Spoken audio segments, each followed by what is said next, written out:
არის დაუჭირო თავისუფალ საქართველოს და გამოხატო ჩემი მოქალაქეობრივი ვალი. და საერთოდ აქ ცხოვრობ, აგარ გაზრდილი და რა ვიცი, მოვედი.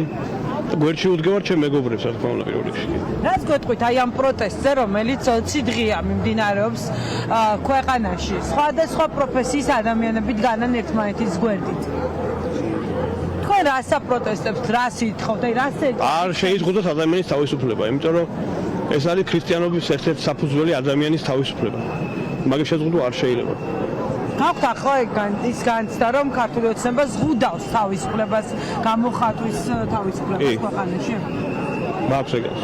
ახალი არჩევნების მოთხოვნა და დაკავებულების გათავისუფლებას ითხოვთ. გათავისუფლება კი. გათავისუფლებაზე რას გეტყვით, ნახეთ როგორ უსწორდებოდნენ აქ შვილების თაობის წარმოება. ძალიან სამწუხაროა და არანაირ ქრისტიანულ მორალში არ ჯდება ეს. საკუთარი შვილების ესე გამეტება.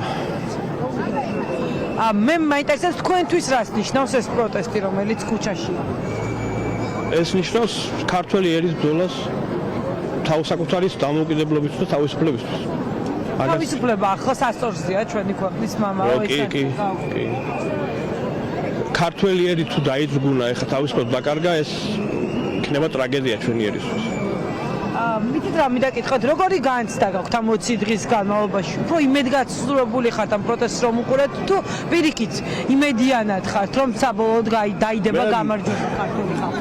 ქართველი ხალხი ვერ დაამარცხა და ყოველთვის გაიმარჯვებს და ეხლა გაიმარჯვებს დარწმუნებული ვარ მაგაში. ჯერად გამარჯვება.